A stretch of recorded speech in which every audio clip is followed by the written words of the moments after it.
the spirit that spoke through them. When your partner's face changes during a fight or after drinking alcohol, you've seen it happen that moment when the person you love suddenly isn't there anymore. It starts with a subtle shift. Something in their eyes goes distant, then cold. The familiar contours of their face rearrange almost imperceptibly. Their voice drops to a register you don't recognize. Their mouth forms words that seem to come from somewhere else, wielding intimate knowledge of your deepest insecurities with surgical precision, and you find yourself staring at a stranger wearing your beloved's face. The transformatio. Most often, it emerges during that heated moment when discussion escalates to argument, when vulnerability hardens into defense. 1 minute you're talking to your partner about dishes or finances or schedules, and the next, you're facing something ancient and hostile that merely wears their skin.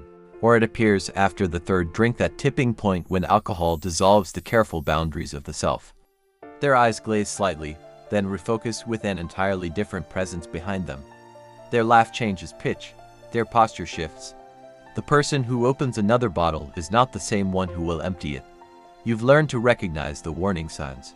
The slight head tilt that precedes the transformatio. The momentary blank stare, as if something is adjusting its new vessel. The cold calculation that replaces warm familiarity. The cruel precision of words chosen specifically to wound. The complete absence of empathy in eyes that normally hold it. What emerges knows exactly where your trapdoors are hidden. Knows precisely which words will cut deepest. Knows instinctively how to manipulate your emotional circuitry to create maximum pain, doubt, and destabilization. The ancient pattern. This phenomenon is as old as human relationship itself. Ancient cultures had names for these possessive entities, shadow aspects that could temporarily occupy a loved one. The Greeks spoke of the Ada, temporary madness sent by the gods.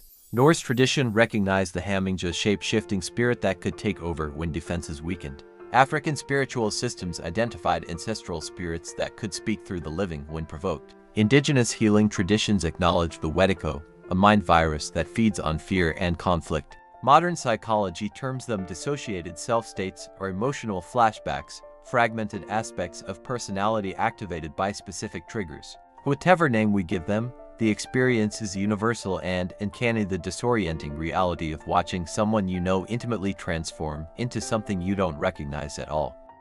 The invocatio. These entities don't arrive randomly. They require specific conditions, portals through which they enter. Intoxicatio.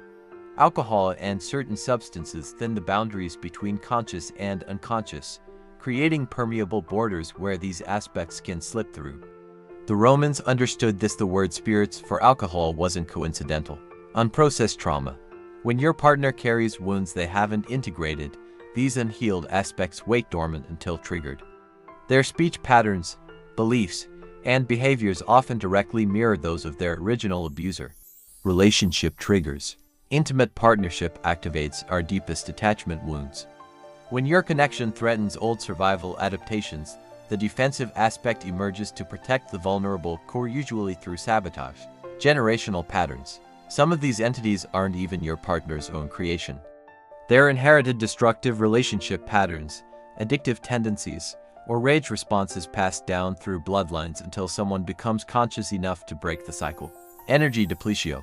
When reserves run low through exhaustion, illness, stress, or neglect, the higher faculties that normally maintain integration weaken, allowing these fragmented aspects to seize temporary control. The confrontatio. What do you do when you're suddenly facing not your partner but the spirit that speaks through them? The instinctive response, arguing with it, pleading with it, trying to reason with it, only feeds its purpose. This entity doesn't want resolution, it wants engagement.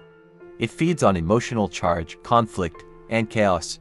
Your escalation is its nourishment. More effective responses require recognition and boundaries. Name it to tame it.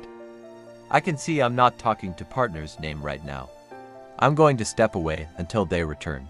Create distance without abandonment. Physical space without emotional rejection. Step away while reassuring your actual partner that you'll reconnect when they're back. Refuse engagement with the entity. Don't debate, justify, explain, or defend against it. The spirit thrives on drawing you into its reality. Hold compassionate witness. Remember that this aspect, however destructive, emerged originally as protection against unbearable pain. Address your partner directly.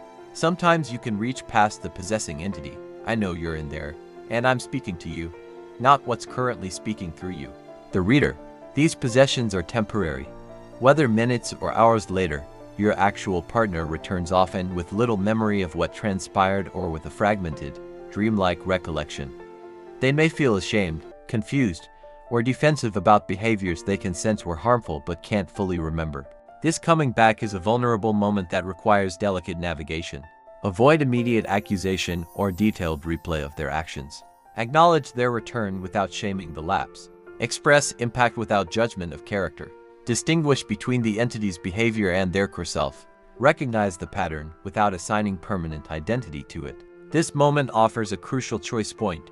Will this incident become another loop in an endless cycle, or can it serve as a portal to deeper healing? The healing path. True resolution comes not through managing these episodes, but through healing the conditions that allow them. For your partner, trauma integration work with qualified support. Sobriety if substances trigger these states. Mind-body practices that strengthen nervous system regulation. Developing internal awareness of triggers before full possession occurs. Cultivating connection to their authentic self, the antidote to fragmentation. For you, clear boundaries about what behaviors you will and won't engage with. Self-regulation skills to avoid being emotionally hijacked during episodes. Discernment about when to engage and when to disengage. Care for your own trauma responses that might be triggered by these experiences. Clarity about whether this relationship supports your highest good. For the relationship, transparent communication about these experiences when both fully present. Collaborative safety planning for future episodes. Agreements about substance use if it serves as a primary gateway. Relational healing practices that strengthen secure attachment. Mutual commitment to breaking generational patterns. The deeper truth. When we witness these transformations in those we love, we confront an unsettling reality: the multiplicity that exists within each human being. We are not single unified entities, but ecosystems of self, containing aspects shaped by joy and aspects forged in fire.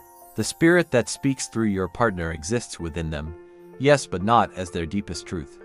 It is their wounded self's attempt at protection, their unintegrated past seeking resolution, their inherited patterns running on autopilot. With consciousness, compassion, and proper support, these fragmented aspects can be acknowledged, heard, and ultimately integrated not as possessing entities but as wounded parts of a whole human being. But this integration is their journey to choose. Your responsibility lies in recognizing what you're witnessing, establishing clear boundaries about what you will and won't engage with, and making choices that honor both their healing process and your own well-being. Because the most profound truth about the spirit that speaks through them is this: its presence doesn't require your participation, and its healing cannot be your responsibility.